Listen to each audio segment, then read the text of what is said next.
देखिए, आज हम लोग पढ़ेंगे टेंस। टेंस अर्थात काल। टेंस किसे कहते हैं? तो जिस वाक्य में काल या समय शब्द का बोध हो या काल या समय के बारे में बात की जाए उसे हम टेंस या काल कहते हैं।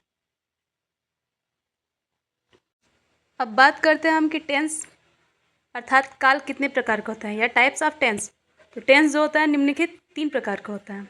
फर्स्ट होता है प्रेजेंट टेंस, जिसे हम वर्तमान काल के नाम से जानते हैं।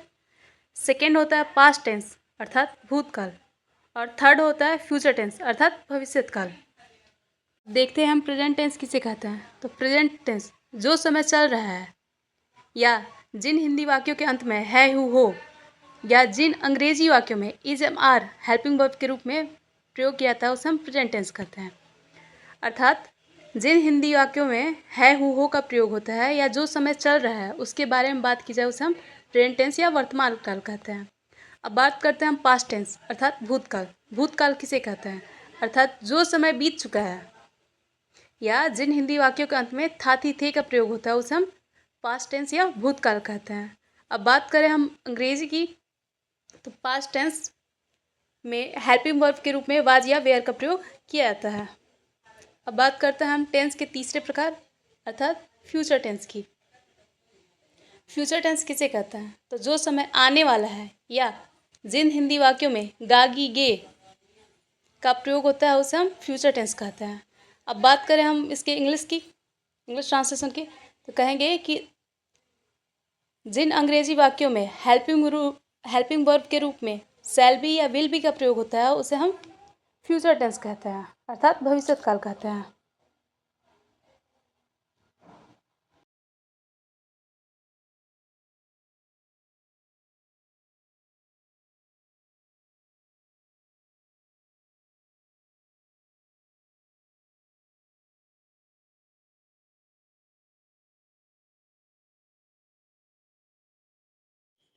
चलिए बात करते हैं हम प्रेजेंट टेंस की। प्रेजेंट टेंस या वर्तमान काल किसे कहते हैं? तो जो समय चल रहा है या जिन हिंदी वाक्यों के अंत में है, हु, हो आदि शब्दों का प्रयोग होता है उन वाक्यों को हम वर्तमान काल या प्रेजेंट टेंस कहते हैं। अब बात करें हम इसके रूल की, तो देखिए जो सिंपल रूल होता है उसे हम अफर्मेटिव सेंटेंस का रूल या सिंपल रूल कहते हैं। जैसे subject plus is, am, are plus verb plus other word. जैसे हम देख लेंगे एग्जाम्पल, मैं अंग्रेजी पढ़ता हूँ, आई एम रीड इंग्लिश। अब बात करें हम अफर्मेटिव सेंटेंस, तो अफर्मेटिव सेंटेंस किसे कहते हैं? तो साधारण वाक्यों को हम अफर्मेटिव सेंटेंस या सिंपल सेंटेंस कहते हैं। अब बात करते हैं हम प्रेजेंट टेंस के चार्ट की, अर्थात प्रेजेंट टेंस के फर्स्ट पर्सन का सिंगुलर जो होता है वो आई होता है। आई के साथ हम एम का प्रयोग करते हैं। जैसे आई एम रीड, मैं पढ़ता हूँ। फर्स्ट पर्सन का प्लूरल वी होता है। वी के साथ हम आर का प्रयोग करते हैं। जैसे वी आर रीड, हम लोग पढ़ते हैं। सेकेंड पर्सन का सिंगुलर और प्लूरल दोनों ही यू होता है और दोनों के साथ हम आर का प्रयोग करते हैं। जैसे यू आर रीड, तुम लोग पढ़ते हो या आप लोग पढ़ते हैं। थर्ड पर्सन का सिंगुलर ही, सी, इट या किसी का नाम होता है और इन सभी के साथ हम इज का प्रयोग करते हैं। जैसे ही इज रीड्स, वह पढ़ता है।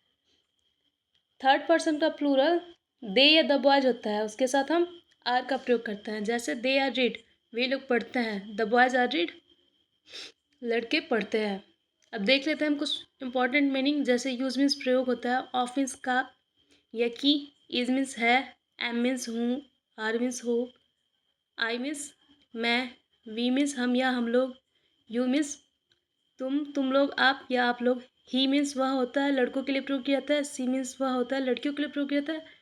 इट मीन्स वह होता है निर्जीवों के लिए प्रयोग किया जाता है। नेम मीन्स नाम होता है। दे मीन्स वे या वे लोग। ये सारी चीज़ें याद कर, टेंस पढ़ने के लिए ये सारे मीनिंग याद करना बहुत ही महत्वपूर्ण है, जो कि आपको याद करना चाहिए।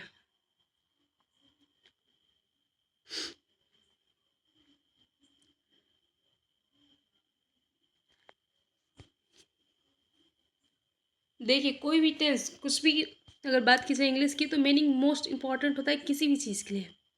अब थोड़ा हम देख लेते हैं कुछ शॉर्ट में। आई के साथ हम एम का प्रयोग करते हैं। ही, सी, इट या किसी के नाम के साथ हम इज का प्रयोग करते हैं। वी, यू, दे और द बॉयज़ के साथ हम आर का प्रयोग करते हैं और यह केवल प्रेजेंट टेंस के लिए है। क्योंकि हम जानते हैं कि प्रेजेंट टेंस में is am are helping verb के रूप में प्रयोग किया जाता है।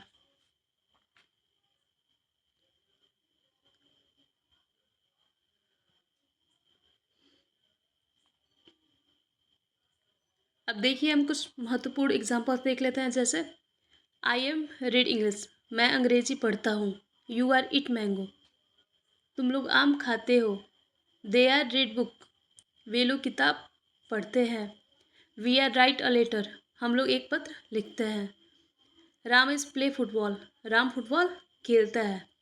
देखिए जैसा कि हमने पहले ही कहा है कि आई के साथ हम एम का प्रयोग करते हैं, यू के साथ आर का, दे के साथ भी आर का, वी के साथ भी आर का, जबकि थर्ड पर्सन के सिंगुलर ही सी इट या किसी के नाम के साथ इज का प्रयोग करते हैं। तो चूंकि यहाँ पे राम नाम है तो इसके साथ हमने इज का प्रयोग किया है।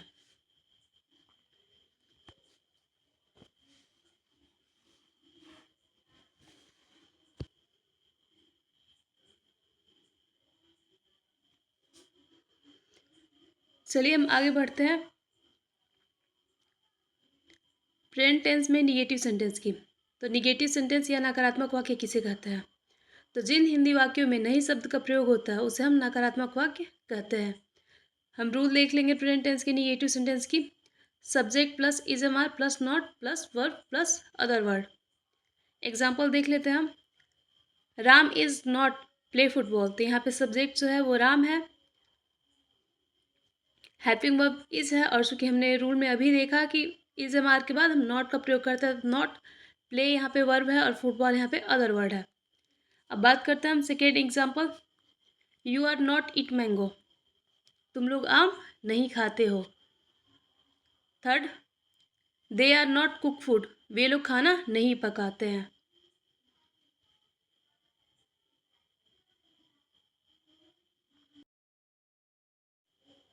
अब देखते हैं हम इंट्रोगेटिव सेंटेंस अर्थात प्रश्नवाचक वाक्य।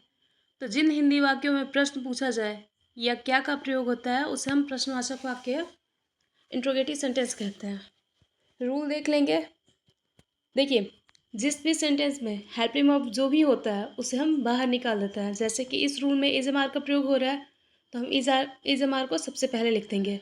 जैसे is am are plus subject plus verb plus other word और क्वेश्चन मार्क। इंट्रोगेटिव सेंटेंस का सबसे महत्वपूर्ण चीज़ होता है कि जब भी सेंटेंस चाहे वो हिंदी का हो या इंग्लिश का हो, जब भी सेंटेंस कंप्लीट होता है तो उसके बाद अंत में हम क्वेश्चन मार्क का प्रयोग करते हैं। जैसे क्या मैं अंग्रेजी पढ़ता हूँ? Am I read English question mark. क्या आप लोग फुटबॉल खेलते हैं? Are you play football? क्या मोहन गाना गाता है? Is Mohan sing a song? अब बात करते हैं हम इंट्रोगेटिव निगेटिव सेंटेंस की, अर्थात इंट्रोगेटिव निगेटिव सेंटेंस किसे कहते हैं? तो जिन वाक्यों में क्या तथा नहीं दोनों शब्दों का प्रयोग होता है उन वाक्यों को हम इंट्रोगेटिव निगेटिव सेंटेंस कहते हैं। जैसे रूल हम देख लेते हैं पहले। Is am are plus subject plus not plus verb plus other word. अर्थात देखिए इन सेंटेंसों में क्या और नहीं दोनों शब्दों का प्रयोग हुआ है। जैसे am I not read English, क्या मैं अंग्रेजी नहीं पढ़ता हूँ? Are you not play football, यह कह सकते हैं क्या तुम फुटबॉल नहीं खेलते हो? Are you not play football. Third example हम देख लेंगे। क्या वे लोग आम नहीं खाते हैं? Are they not eat mango. अब हम बात करते हैं क्वेश्चन वर्ड इंट्रोगेटिव सेंटेंस की। तो क्वेश्चन वर्ड इंट्रोगेटिव सेंटेंस किसे कहते हैं? तो पहले हम जानते हैं इंट्रोगेटिव सेंटेंस किसे कहते हैं, जिसमें प्रश्न पूछा जाए। लेकिन क्वेश्चन वर्ड इंट्रोगेटिव सेंटेंस का मतलब क्या है? तो जिन हिंदी वाक्यों में क्वेश्चन वर्ड द्वारा अर्थात प्रश्नवाचक शब्द द्वारा प्रश्न पूछा जाए उन वाक्यों को हम क्वेश्चन और इंट्रोगेटिव सेंटेंस कहते हैं। जैसे मैं क्यों अंग्रेजी पढ़ता हूँ, तो यहाँ पे बात की जाए क्यों क्वेश्चन वर्ड है, इन्हीं शब्दों का प्रयोग करके प्रश्न पूछा गया है। तो हम सबसे पहले रूल देख लेते हैं। Question word plus is am are plus subject plus verb plus other word और अंत में क्या हो जाएगा? Question mark. तो एग्जाम्पल की बात करते हैं। मैं क्यों अंग्रेजी पढ़ता हूँ? Why am I read English. वे लोग कब फुटबॉल खेलते हैं? When are they play football. अब बात करते हैं हम question word interrogative negative sentence की। तो question word interrogative negative sentence किसे कहते हैं? तो जिन हिंदी वाक्यों में प्रश्नवाचक शब्दों के साथ साथ नहीं शब्द का प्रयोग किया जाता है, अर्थात जिन हिंदी वाक्यों में प्रश्नवाचक शब्दों का प्रयोग करके प्रश्न पूछा जाए तथा नहीं का प्रयोग हो, उन वाक्यों को question word interrogative negative sentence कहते हैं। अब हम देख लेते हैं रूल। तो question word plus is am are plus subject plus not plus verb plus other word और अंत में क्वेश्चन मार्क। चूँकि देखिए दिए गए एग्जाम्पल में आप लोग क्यों अंग्रेजी नहीं पढ़ते हैं, तो क्यों शब्द का प्रयोग करके यहाँ पे प्रश्न पूछा गया है, उसके साथ ही साथ नहीं का प्रयोग करके किया गया है। तो इसका हम ट्रांसलेशन देख लेंगे। Why are you not read English? आप लोग अंग्रेजी क्यों नहीं पढ़ते हैं?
अब बात करते हैं हम प्रेजेंट टेंस के सभी नियमों को एक साथ इकट्ठा पढ़ने की। देखिए सबसे पहले हम अफर्मेटिव सेंटेंस देखेंगे, फिर निगेटिव देखेंगे, फिर इंट्रोगेटिव निगेटिव सेंटेंस देखेंगे, क्वेश्चन वर्ड इंट्रोगेटिव सेंटेंस देखेंगे तथा question word interrogative negative sentence देखेंगे। तो हम कुछ नियम देख लेते हैं, नियम के आधार पर कुछ एग्जाम्पल देखते हैं। जैसे तुम लोग फुटबॉल खेलते हो, यू आर प्ले फुटबॉल। तुम लोग फुटबॉल नहीं खेलते हो, you are not play football. अब चूंकि इसमें नहीं शब्द का प्रयोग हुआ है, इस वजह से हम निगेटिव सेंटेंस कहेंगे। क्या तुम लोग फुटबॉल खेलते हो? देखिए इस सेंटेंस में या इस वाक्य में क्या का प्रयोग हुआ है, अर्थात यह इंट्रोगेटिव सेंटेंस है। तो हम देख लेते हैं, आर यू प्ले फुटबॉल और अंत पे क्वेश्चन मार्क। फिर अगले सेंटेंस की बात करते हैं हम, क्या आप लोग फुटबॉल नहीं खेलते हैं? तो देखिए इस सेंटेंस में क्या और नहीं दोनों शब्दों का प्रयोग हुआ है, इस वजह से हम इसे इंट्रोगेटिव नेगेटिव सेंटेंस कहते हैं। अब बात करें हम इसके ट्रांसलेशन की, तो देखते हैं, are you not play football, अंत में क्वेश्चन मार्क। अब नेक्स्ट हम देखते हैं, आप लोग कब फुटबॉल खेलते हैं? तो देखिए क्वेश्चन वर्ड यहाँ पे कब शब्द का प्रयोग करके प्रश्न पूछा गया है, अर्थात क्वेश्चन वर्ड इंट्रोगेटिव सेंटेंस कहेंगे। When are you play football, और चूँकि हमने पहले ही कहा था कि जब भी प्रश्न पूछा जाए तो वो चाहे हिंदी सेंटेंस हो या इंग्लिश, उसके साथ क्वेश्चन मार्क अवश्य लगेगा।